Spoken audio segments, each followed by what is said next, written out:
Please welcome former Secretary of State Hillary Clinton.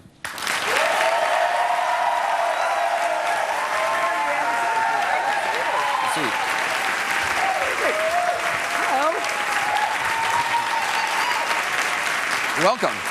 Thank you very much. You've obviously had pretty incredible past couple of days. Congratulations on winning in Iowa. New Hampshire has always been good to the Clintons. How does it feel out there? It feels great. I've had just an amazing time. We landed in the middle of the night from Iowa, still pretty pumped up about winning there, and then got to work the next day. And I'm seeing a lot of old friends, meeting a lot of new people.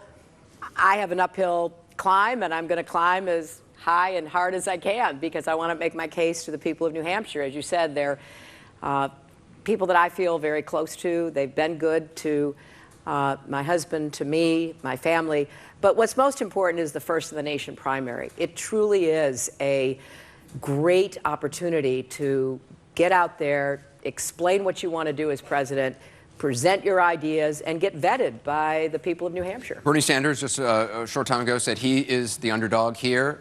Your campaign has said, you know, he comes from neighboring Vermont. Yeah. You guys are down in the polls. Do you feel you do better when you're fighting from behind? You know, I don't know. Does it bring out something in you? Well, the intensity of the experience and the importance of trying to convey what's at stake in this election, because to me, obviously, Tuesday's a really big deal with the primary, but the goal has to be to prevent the Republicans from getting back into the White House and undoing all the progress that has been made under President Obama. And so I'm very proud of the campaign that Senator Sanders and I are running. I mean, we really have focused on issues. We share a lot of the same big progressive goals, but we have different ways of going about them. We bring different experiences. But we are contrasting on issues compared to the Republicans, who I think are contrasting on insults. And I think it's a better contest where we can take our ideas to groups like this throughout New Hampshire, get questions, have people vet them, and then let the voters make up their minds. You talked about progressive values. Earlier in the day, Senator Sanders was asked if you were progressive. He said, some days. Are you really a progressive? In the past, you have said you plead guilty to being a moderate. Well, you know, you asked me this question in the first debate, I did. Right? And it coming up again today. And I said that I'm a progressive who likes to get things done. And I was somewhat amused today that Senator Sanders has set himself up to be the gatekeeper on who's a progressive, because under the definition that was flying around on Twitter and statements by the campaign, Barack Obama would not be a progressive, Joe Biden would not be a progressive, Jeanne Shaheen would not be a progressive, even the late, great Senator Paul Wellstone would not be a progressive. So I'm not going to let that bother me. I know where I stand. I know who stands with me. I know what I've done. But I don't think it helps for the senator to be making those kinds of comparisons, because clearly we all share a lot of the same hopes and aspirations for our country that we want to see achieved. And I don't think it's appropriate that, you know, if Planned Parenthood endorses me or the Human Rights Campaign endorses me, you know, they're thrown out of the progressive wing and put into the establishment. That's just not anything we need to do. Let's have a good contest of ideas. Let's contrast where we stand, and that's what I intend to do for the next couple of days. It would obviously be historic if you were elected president, first female. You think so? Obviously. I studied a little bit about history. But it seems like young women aren't rallying to this potentially historic moment. And I say this in Iowa. Among women under 30, Senator Sanders beat you by 70 points. Why do you think that is? That's amazing. Yeah, look, you know, I was very fortunate to have a great team of young people, men and women, supporting me. But I accept the fact that I have work to do to convey what I stand for, what I've accomplished, what I want to do for young people in our country. Why do you think it is that they're... Well, you know, I don't really know, Anderson. I think, here's what I want young people to know. They don't have to be for me. I'm going to be for them. It doesn't really matter if they are not supporting me.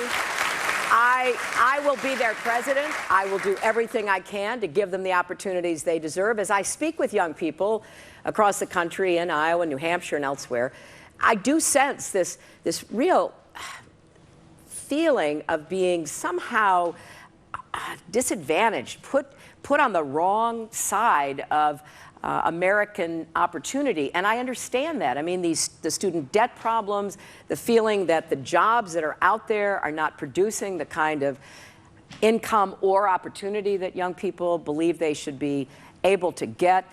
But at the same time, I'm so impressed by the level, the intensity of commitment of this generation to, really going after discrimination, going after racism and sexism and the kind of abuses that LGBT community members have, looking for ways to bring more justice in the economy and the environment, fighting climate change. So I'm impressed with them, and I'm going to do everything I can to reach out and to explain why good ideas on paper are important, but you've got to be able to translate them into action to get results for people. I have a lot of experience doing that. I think I can deliver positive change for young people in our country, and I hope to have the chance to win their support. What's wrong with a revolution? Well, that's for Senator Sanders to explain, because that certainly is the core of his message to young people. I have a different take on it. I think the progress that we have made, and particularly the Democratic Party has made, has been hard fought for, hard won, and must be defended. So I want to defend the Affordable Care Act. It is one of the great accomplishments, not only of this president, but of the Democratic Party going back to Harry Truman. The Republicans are,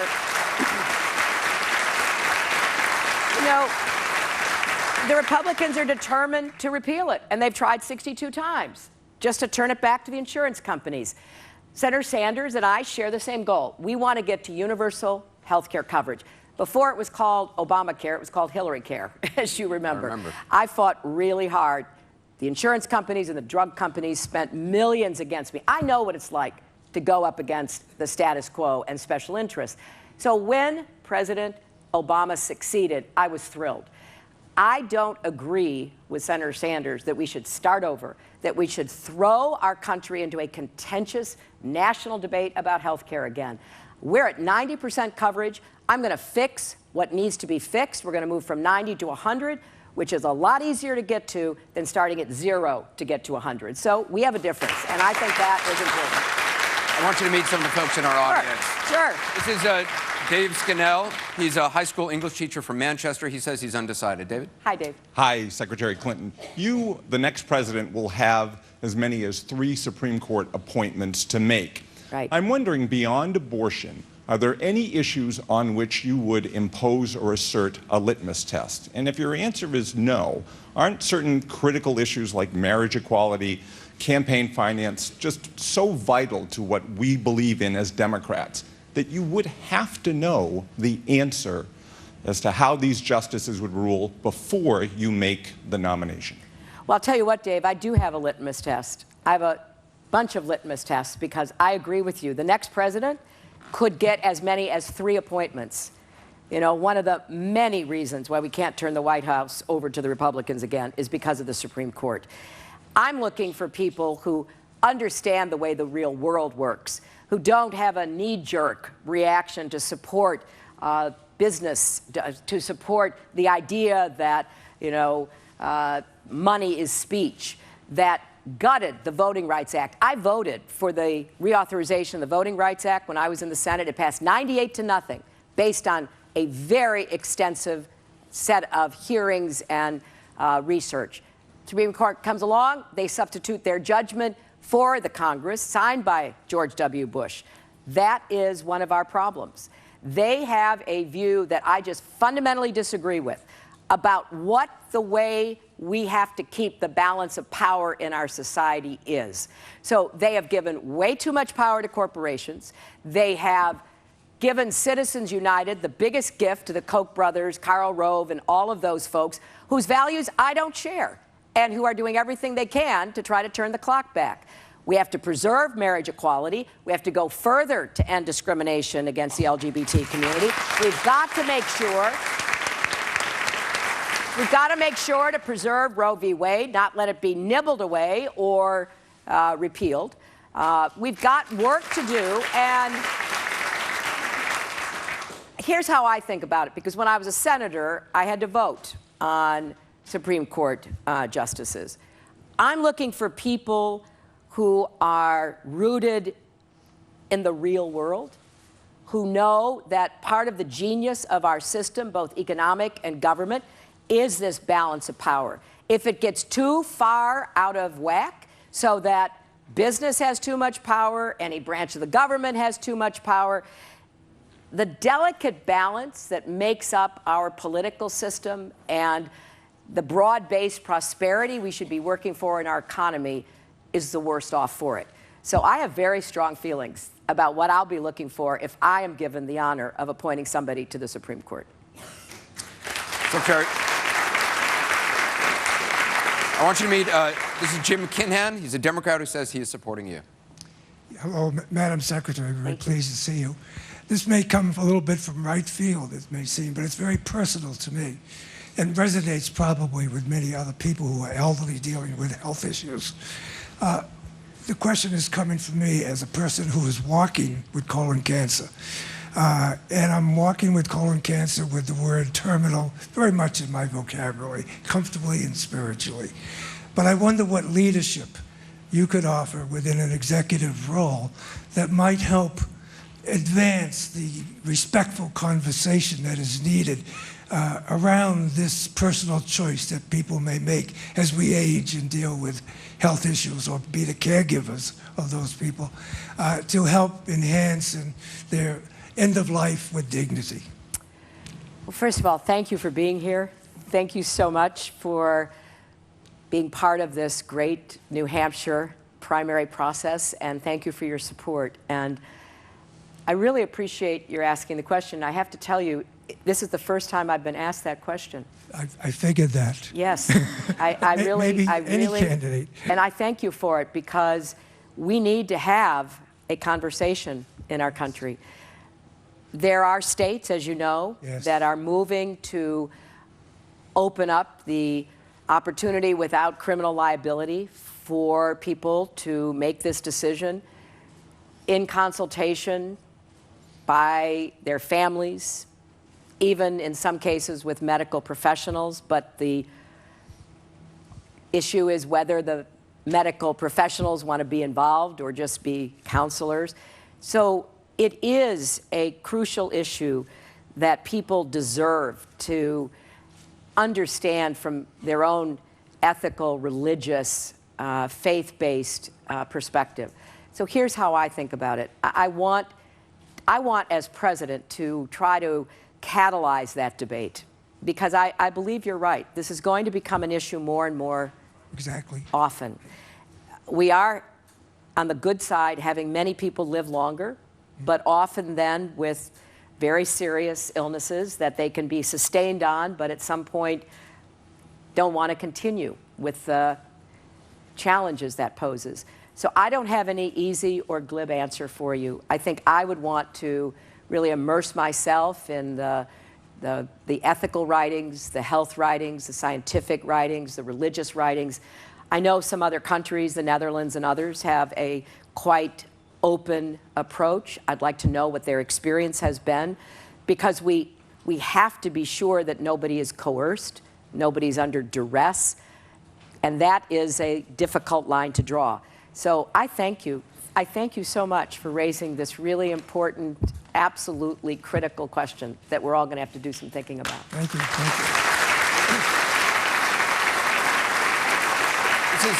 This is Michael Thiel. Michael is a married father of one. He says he's undecided. He's leaning towards Senator Sanders. Michael? Hi, Michael. Hi, Secretary Clinton. As Senator and as Secretary of State, you have a history of interventionist foreign policy that is troubling to many Democratic voters, including myself.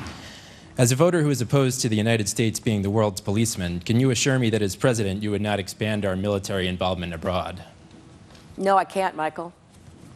I mean, I'd like to be able to say I could, but here's what I can say.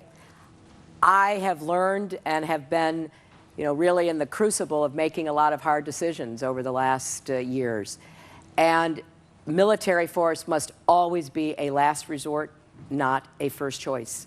That is one of the biggest differences between me and the Republicans. I worked very hard as Secretary of State to do what I could diplomatically to avoid conflict. That's why I worked to get the coalition together to impose sanctions on Iran so that we could get them to the negotiating table in order to test whether we could get an agreement to put a nuclear weapons agreement in place. I did that in large measure motivated by my deep concern that the absence of effective diplomacy might very well have sparked an arms race among some very unstable nations in the region and maybe even led to conflict. I will do everything I possibly can to avoid sending American troops abroad, getting us involved in military conflicts. But I can't in good conscience stand here and tell you that there would never be any circumstances in the time that I served as president where it very well might be in America's best vital national security interests. So I want to be honest with you. I will do what I can. I will stand against adventurism, ill-thought-out missions. I will not send American combat troops to Iraq or Syria. That is off the table. That would be a terrible mistake. We will continue to use special forces, and we have to because of the kinds of threats we face. The network of terrorist organizations, not just ISIS, but others who are part of this unfortunate network that stretches from North Africa to South Asia, pose serious threats to friends, allies, and partners, as well as to ourselves. And we've got to keep our country safe, and we have to work with the rest of the world to try to defeat ISIS, to end that terrorist threat. So I will be a very careful, deliberate decision maker when facing hard choices because I know what's at stake. And I know you can understand why there can't be, from me anyway, a blanket statement, but I want to assure you I will be transparent, I will be open, and I will explain to the American people if any occasion arises where we do have to take military action to protect ourselves or our close friends and partners. I want to follow up. Yesterday on Capitol Hill at the Senate Armed Services Committee, the Commandant of the Marine Corps said that he thinks, and I quote, all eligible and qualified men and women should register for the draft, talking about selective service. Do you think women should also have to register for selective service like men? It's the first time I heard that yesterday, and here's the reasoning, as best I understand from listening to the testimony excerpts, that if we're going to open combat positions to qualified women so that they can compete to be Army Rangers, they can compete to be Navy SEALs, they can compete to be infantry officers in the Marines, then we have expanded the definition of the all-volunteer military. I have to think about whether I think it's necessary to go as far as our military officers are recommending.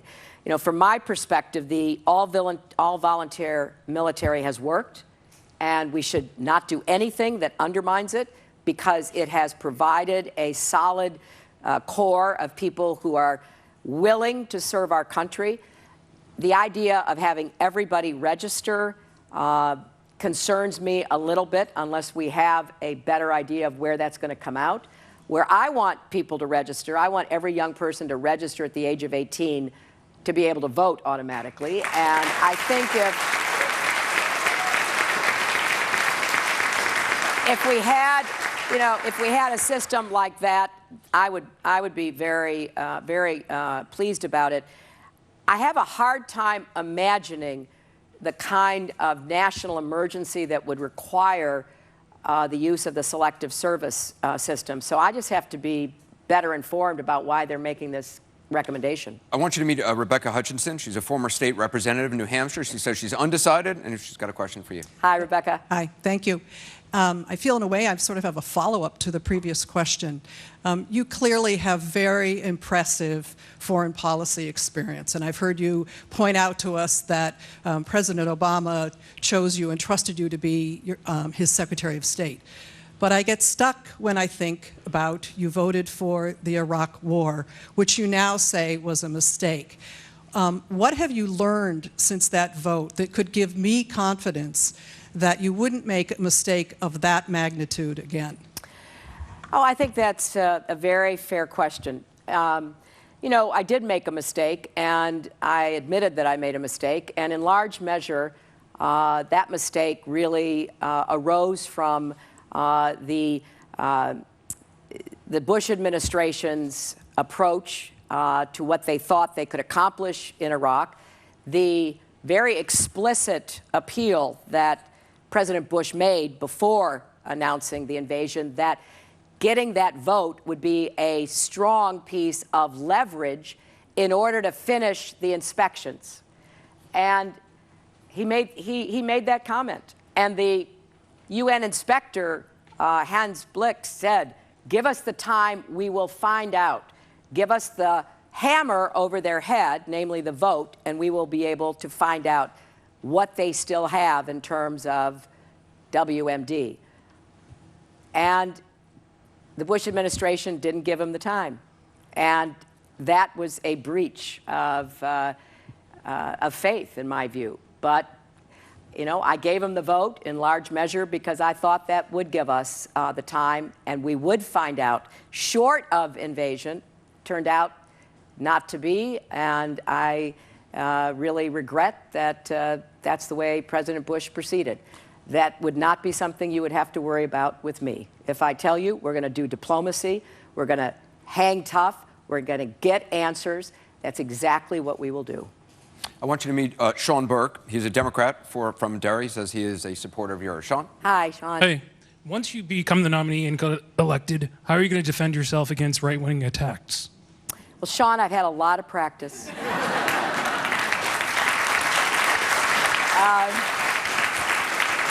You know,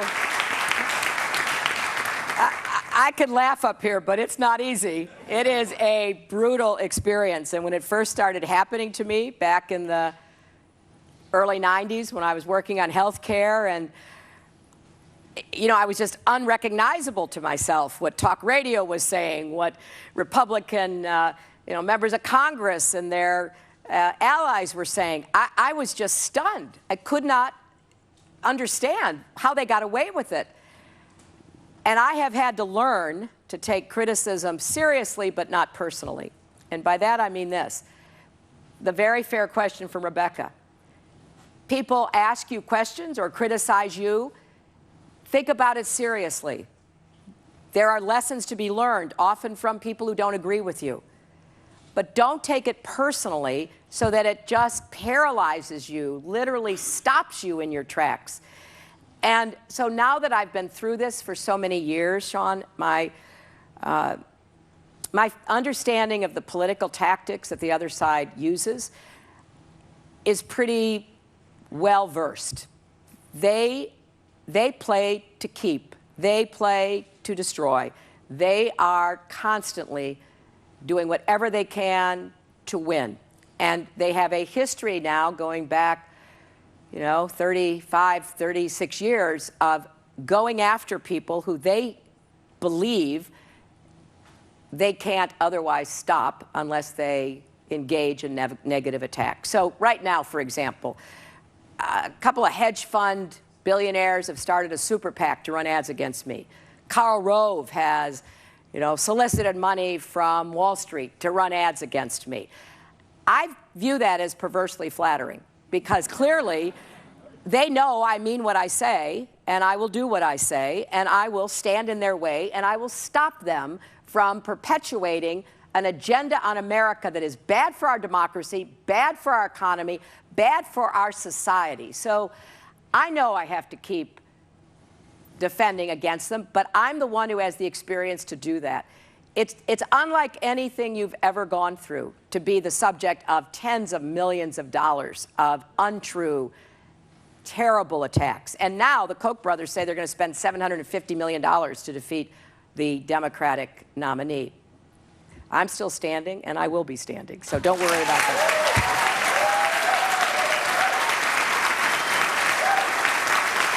Let me just quickly follow up. You mentioned attacks on the early 90s. Right. Do you still believe there's a vast right-wing conspiracy? Don't you? I'm asking you. Yeah. It's gotten even better funded. You know, they brought in some new multi-billionaires to pump the money in. And look, these guys play for keeps. They want to control our country. Senator Sanders and I agree on that completely. They want to rig the economy so they continue to get richer and richer. They could care less about income inequality. They solve their consciences by giving big money to philanthropy and, you know, getting great pictures of them standing in front of whatever charity they donated to. But make no mistake, they want to destroy unions.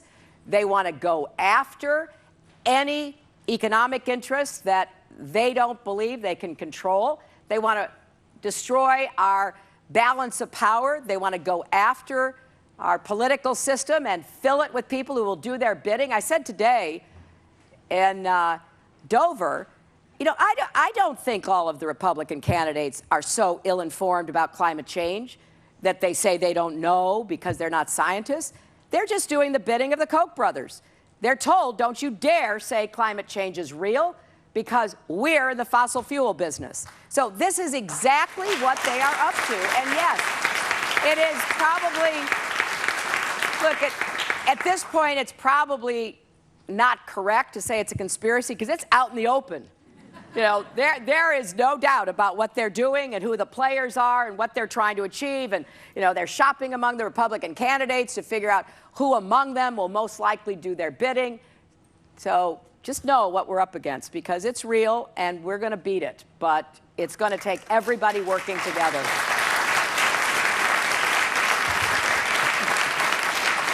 I want you to meet Allison Pyatt. She's an independent torn between you and Senator Sanders. Hi, Allison. I'm sensing a theme here. First, thank you so much for all of that you've done for our country and for women. Thank you. My question is a number of factors, some you've just described, have eroded trust in you. What will you do to regain that trust, engender trust in Americans and me? Well, thank you for starting by saying it's related to what I just said. And I acknowledge this as personally painful as it is. When you have been subjected to the level, the velocity of attacks that come every day, even if there is no factual basis to it, it's just normal for people to say, gosh, there's got to be something. Why do they keep saying this? And then we do that. And, you know, I testify for 11 hours. There's nothing to Benghazi. They don't give it up. They keep coming after it.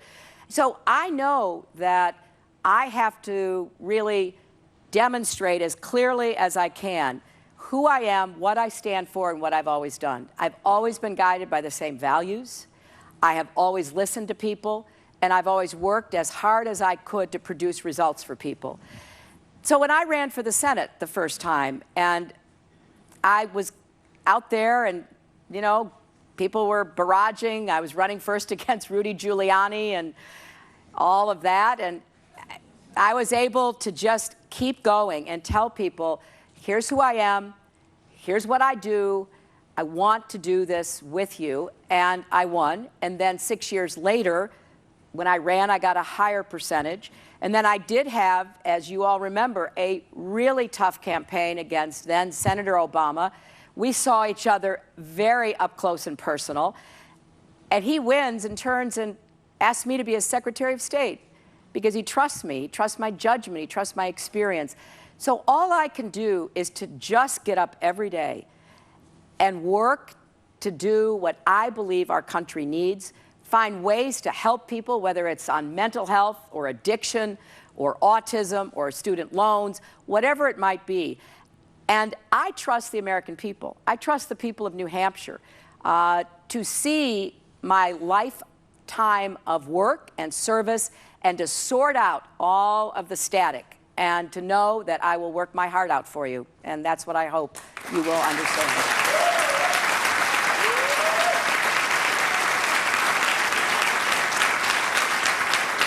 I want to welcome Rabbi Jonathan Spiro-Savet. He's an independent. He says he's undecided about his vote. Rabbi? Hello, Rabbi. Hello. Another rabbi, Rabbi Simcha Bunim, taught that every person has to have two pockets. And in each pocket, they have to carry a different note. And the note in one pocket says, "The universe was created for me." And in the other pocket, the note says, "I am just dust and ashes." And I want you to take a moment and think about what you would tell us about your two pockets. How do you cultivate the ego that we all know you must have, a person must have to be the leader of the free world? And also the humility to recognize that we know that you can't be expected to be wise about all the things that the president has to be responsible for. Another absolutely wonderful question. Thank you, Rabbi. I think about this a lot.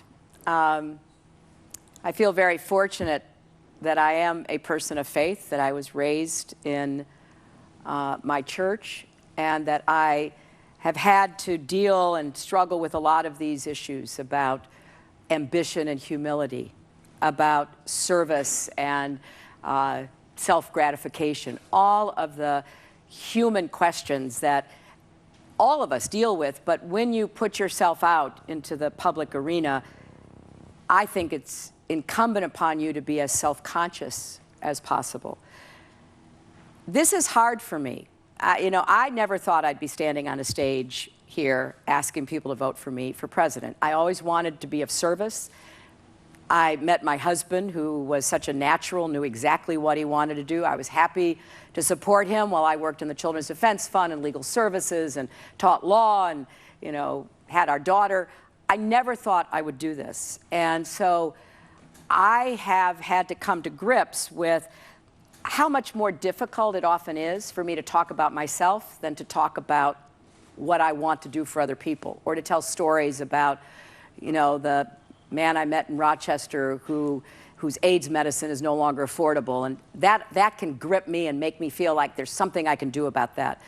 So I'm constantly trying to balance, how do I assume the mantle of a position as essentially august as President of the United States, and not lose track of who I am, what I believe in, and what I want to do to serve. I have that dialogue at least once a day in some setting or another. And I don't know that there is any ever absolute answer, like, okay, universe, here I am, watch me roar, or, oh my gosh, I can't do it, it's just overwhelming, I have to retreat.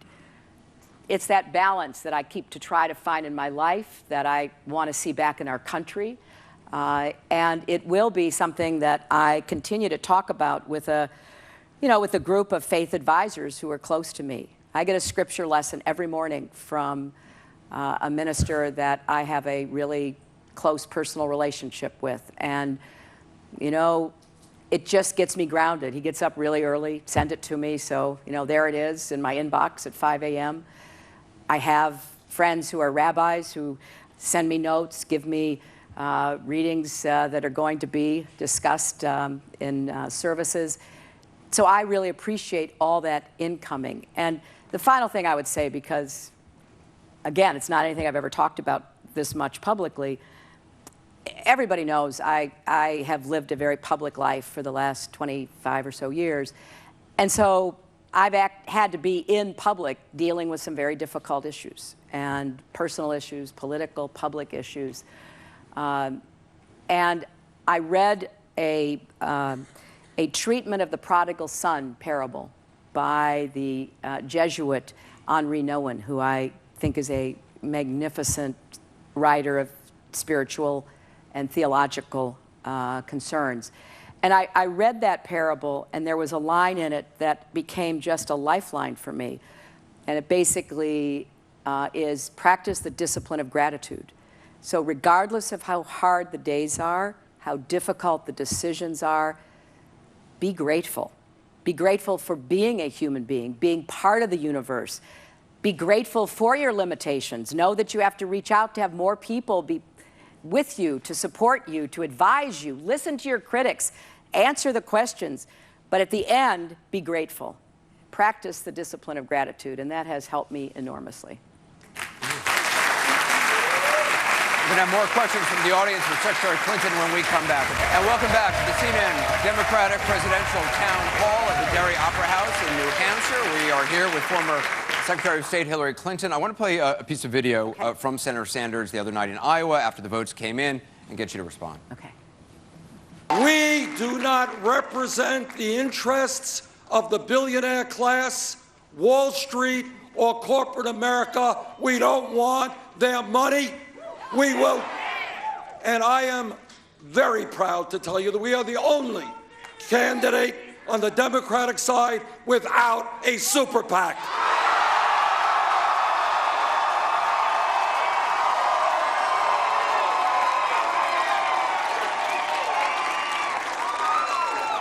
And the reason that we have done so well here in Iowa, the reason I believe we're going to do so well in New Hampshire and in the other states that follow, the reason is the American people are saying no to a rigged economy. We got a number of questions, even from people who support your policies, who say they do believe that you represent the interests of Wall Street and corporate America. How do you respond? Well, look, that's just not the case. And I did represent New York, obviously. There was no doubt that I took on a lot of what was going down on Wall Street, including calling them out on the mortgage issues, calling for a Consumer Financial Protection Bureau even before we got one created, calling for changes in CEO pay. But I honestly think that the best answer to this is the fact that everybody that I know who looks at what's happening in this campaign sees the same thing. The Wall Street interests, the money interests, the Republican political interests are spending a lot of money to try to defeat me. So I just find it kind of a strange argument. I happen to agree with Senator Sanders. I'm not just going after Wall Street, though. I think that's too narrow a target. I think we need to go after a company like Johnson Controls that is trying to avoid paying taxes after all of us bailed it out by pretending to sell itself in a so-called inversion in Europe. It's a perversion. It should be stopped. I want to go after the hedge funds that have bought up drug companies. You know, Valiant Pharmaceuticals, Turing Pharmaceuticals, taking drugs that have been around a long time and upping the price. So I take seriously the obligation that I would have as president, once again, to try to get the deck unstacked, to get the odds favoring the average American again.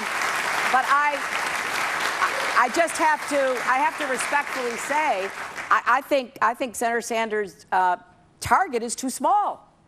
I really do. You know, I respect him going after the big banks. I agree with him. No bank is too big to fail, no executive too powerful to jail. But we actually passed the process to be able to take on banks that pose excessive risk in our financial system in Dodd-Frank.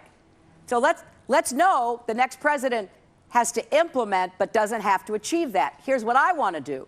I want to go after all the other culprits. It wasn't just the big banks. It was the insurance company, AIG. It was the investment bank, Lehman Brothers. It was Countrywide Mortgage. It was Wachovia. There were a lot of bad actors. And if all you do is look over here, I'm telling you, they're going to be over there in the shadow banking sector, just cooking up all kinds of ways to once again put our economy at risk. So I've got no argument that we need to take on these vested interests. I just have a wider group that I think we need to go after, from pharmaceuticals, insurance companies, to shadow banking, and other corporations that I think are undermining our economy, and frankly, they are undermining our democracy. This Johnson Controls thing really infuriates me. We bailed them out. The Republicans wanted the auto industry to just fail. They didn't care about the millions of jobs. Barack Obama and the Democratic Congress gave them a bailout. It turned out to be a good deal. All of us paid for it. They paid back the Treasury. So we didn't lose any money, and we saved millions of jobs, and the auto industry just had a great year. Johnson Controls was one of those begging for the bailout. And now they're not going to pay their taxes. we're going to go right after that. That is absolutely wrong, and we need to be focused on getting a fix to that. One of the things that Senator Sanders points to, and a lot of your critics point to, is you made 3 speeches for Goldman Sachs. You were paid $675,000 for 3 speeches. Was that a mistake? I mean, was that a bad error in judgment? Look, I made speeches to lots of groups. I told them what I thought. I answered questions. But did you have to be paid $675,000? Well, I don't know. That's what they offered. So, you know, every Secretary of State that I know has done that. But that's usually once they're office and not running for an office again. Well, I didn't you know. must have known. To be honest, I wasn't committed to running. I didn't know whether I would or not. You didn't think you were going to run for president again? I didn't. You know, when I was Secretary of State, several times I said, you know, I think I'm done. And, you know, so many people came to me, started talking to me. The circumstances, the concerns I had about the Republicans taking back the White House, because I think they wrecked what we achieved in the 90s with 23 million new jobs and incomes going up for everybody. I did not want to see that happen again. I want to defend President Obama's accomplishments and the progress we've made. I want to go further. So yeah, I was convinced. But you know, anybody who knows me, who thinks that they can influence me, name anything they've influenced me on. Just name one thing. I'm out here every day saying I'm going to shut them down, I'm going after them, I'm going to jail them if they should be jailed, I'm going to break them up. I mean, they're not giving me very much money now, I can tell you that much. Fine with me.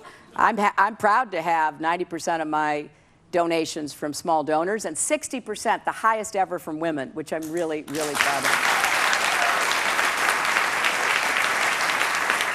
So, just to be clear, that's not something you regret, those 3 speeches, that money? I don't, because I don't feel that I paid any price for it, and I am very clear about what I will do, and they're on notice. I want to see if Chris Lopez is here. Chris, there you are. Chris is an independent with a question for Secretary Clinton. She says she's undecided, I should point out. Chris? Yeah, hi. Hi, Chris. Hi, thanks for taking my question.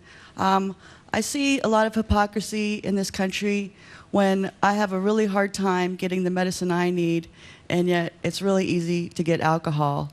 What will you do to decriminalize marijuana so I and people like me can get the pain and spasm relief that we need?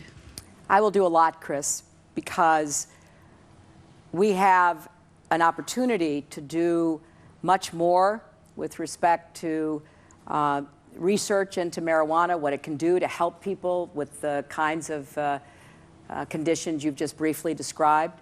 I want to move it from a Schedule I drug to a Schedule II so that we can begin to do more research. The NIH and a lot of universities can begin to try to find out, because I want you to know what we know from science. But I also want you to be able to use it while we're doing the research. And so many states, as you know, have moved to provide legal protection for the use of medical marijuana. I support that. I think that the states are the laboratories of our democracy. We should be learning about what works, what doesn't work. Different states have actually listed the kinds of illnesses and conditions that it can be used for. Are they right? We don't know. That's why we got to do the research. I also want you to know what dosage is right, what interacts with the other medication you're taking. I want to accelerate this because I have no doubt that there are very real benefits for people. We know in chemotherapy, we know from other conditions, in using the right amount of the right kind of marijuana. I just want to make sure it's the right amount and the right kind. That's why I want to get that research up and going as quickly as possible. But you said something else, which I think is really important. We can't be here in New Hampshire and not talk about the addiction problem in New Hampshire, not talk about the fact that there have been more deaths by overdoses than car crashes in this state, not talk about the lives that are being destroyed, the people that I meet, the grandmothers raising their grandchildren because they've lost their children. I just left a rally in Manchester, and a woman grabbed my hand and she said, I just lost my son to an overdose.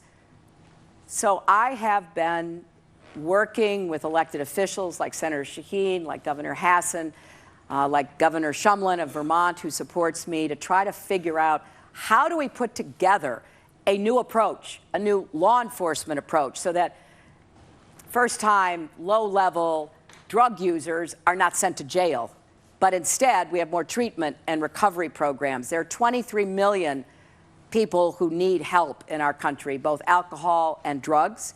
They're 10% of the kind of spaces that they need to take care of those people. So we've got to work on law enforcement. We have to work on doctors to understand better when they prescribe opioids, which is often the first step toward heroin. We have to have every police department equipped with an naloxone, which is the antidote to reverse overdose, save lives here in New Hampshire. We got to put more money into this. So all of this, to me, fits together. You deserve answers about marijuana, and we deserve more treatment for people who are addicted to drugs and alcohol for other kinds of challenges. So that's what I would like to do. I want you to meet, this is Julie Carignan. She's from Wyndham. Julie? Hi. Hi, thank you for taking my question. I'm the proud mother of 5 girls, 2 of my own, 3 stepdaughters, and unfortunately, they are all feeling the burn. And I would like to know what you would do to convince them to vote for you. How old are they? They're in their 21, 22, a couple of 23s, and a 25-year-old. Well, first of all, tell them I'm glad they're interested in politics, and I really mean that. I want them to be involved. I want them to feel like I felt when I was that age some years ago and getting excited and interested in politics for the first time. I also want them to take a look at my record, what I have done my entire life, starting as a young lawyer working for the Children's Defense Fund, taking on the problem of juveniles incarcerated with adults in South Carolina, trying to gather information to end segregated academies in the South. I want them to know that I was a legal services lawyer standing up for equality under the law, defending people's rights, because I believe passionately that those of us who have the opportunity to serve should serve. And then I hope they will look at what I have accomplished, from starting the Children's Health Insurance Program that insures 8 million kids, looking at ways to try to be smart in reforming our adoption and foster care system with very partisan Republicans when I was First Lady, getting health care for our National Guard, helping to negotiate and implement a treaty to reduce nuclear weapons, a long list. And the reason I say that is I think it's very important that as people move toward the primary on Tuesday, whatever your age, you really think about what someone is proposing and what their record is about getting it done. And as I've said, and I mean it absolutely, I have the highest respect for Senator Sanders. But as the Concord Monitor said today in its writing about this, it's very hard to see how any of his proposals could ever be achievable. So I don't want to overpromise. We've had too much of that. I want to tell people what I will do. I want to be specific because I do want to go back to the question I was asked earlier, recreate the trust that seems to have been splintered in America. We need to set big goals again. I am all for that. I have big, ambitious goals: affordable college, early childhood education, making sure that we're on the path to paid family leave, all of which will help your daughters. But I also want them to hold me accountable. I want them to say, okay, how's that actually going to happen? What do we have to do to make it? We've got to get 60 votes to break a filibuster in the Senate. Nancy Pelosi has said, we're not going to revisit health care. We're going to stick with the Affordable Care Act. That's exactly where I am. We're going to improve it. Because I am somebody who wants to actually produce a real difference in people's lives. I am a progressive who gets results, and I will be a progressive president who gets results. And the final thing I would say is, it is still the case that there are challenges and obstacles to young women's ambitions. And I'm going to try to break the highest and hardest glass ceiling. I hope it splinters completely.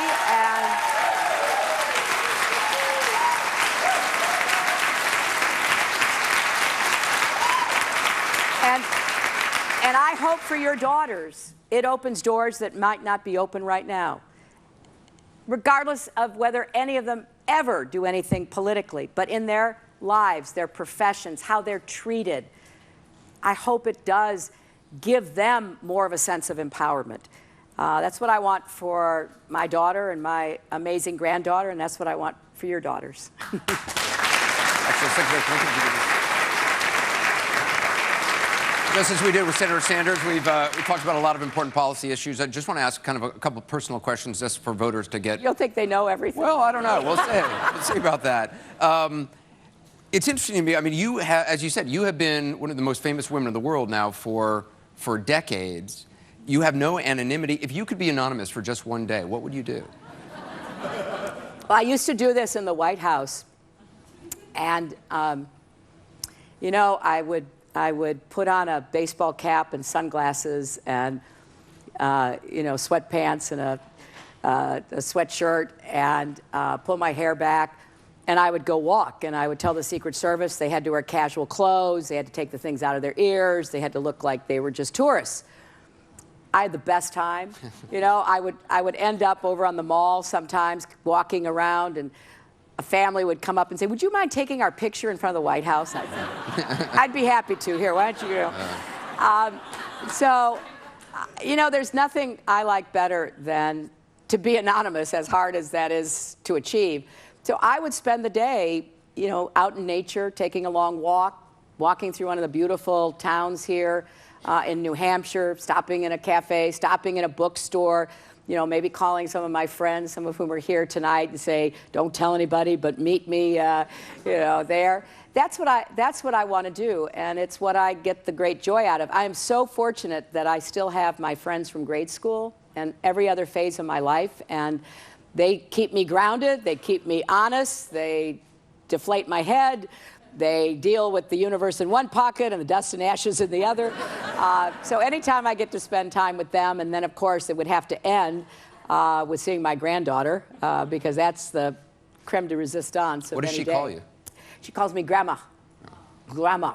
Yeah, she's working really hard on words, and it was so thrilling. They came to Iowa that last weekend because we obviously weren't going to leave, and so they got in late the night, Saturday night, and Sunday morning I'm getting ready, and you know, Bill and I are, you know, having coffee and everything. So Chelsea brings her in, and she sees me, she goes, "Grandma!" And honest to goodness, the caucus could have ended right there. I would have been perfectly happy saying the best thing has happened to me right this minute in Iowa. So that's where I'd end my day. You talked about the circle of friends you have. Obviously, in 2011, your mom passed away. Right. In 2008, she was part of your campaign. She was. And you wrote about how at the end of the day, you would, you know, sit around the kitchen table with her, kick off your shoes, and just talk about everything that had happened. Right. What do you think? What advice do you think she would give you today in this campaign and this year? You know, my mother truly is my inspiration because she had such a terrible, miserable life and was abandoned and rejected by her own family and was out at the age of 14 working as a housemaid. And her resilience, her love, her ability to have her own family, to take such good care of us was just, you know, to me, the ultimate of accomplishment in any life. And she would always give me the advice she gave me as a little girl. You know, you get knocked down. Everybody gets knocked down. What matters is whether you get up. And when you get up, what do you do? How do you behave? Are you going to be bitter, angry, upset? Are you going to try to be positive, get something done, help somebody else? And I'm sure that's exactly what she would be saying now. She'd be encouraging me. She'd be very proud, a little apprehensive, because you know it's a brutal business being in politics, and people say things about those you love, whether it's your daughter or someone else. So she was very supportive, but you could tell, you know, how much pain she kind of absorbed from time to time, and so I would sit with her and I would say, "Don't listen to that stuff, Mom." And she'd say, "Well, I have to know what they're saying about you." And I'd say, you know, don't put yourself through that. And so that would be what she'd be doing now, I think, too. Yeah. I want you to be able to make your closing argument to people in New Hampshire. Well, thank you. Well, first of all, thanks again for being part of this process, this first in the nation primary. You know, I said earlier today, some people said, well, you know, Senator Sanders is ahead, and I respect that. And so maybe, you know, I should go on to the next states. And I said, absolutely not. New Hampshire has been so good to me and my family, and I love campaigning in New Hampshire. I love this process. So you're going to have to put up with me. I'm going to be going around the state, going to as many events as I can, answering as many questions, trying to talk about what I am offering. I really believe that we have a chance to build on the progress we've made and to get results for people, to get the economy producing more good jobs, to get incomes rising again. That's my goal. I will not raise middle-class taxes because the middle class hasn't even yet recovered from the Great Recession. We're going to stick with the Affordable Care Act. We're going to make it work. We're going to get early childhood education, affordable college, and pay down student debt. A lot of the agenda that is important to our country, particularly to young people, and we're going to defend our rights. We're going to defend a woman's right to make her own health care decisions. We're going to defend Planned Parenthood. We're going to defend marriage equality and end discrimination against LGBT Americans. And we're going to take on the gun lobby because it is absolutely unconscionable to have 33,000 people a year die from gun violence. So please, join me in this campaign. I hope you will come out and vote for me on Tuesday, and I will fight for you every single day in the White House. Thank you all very much.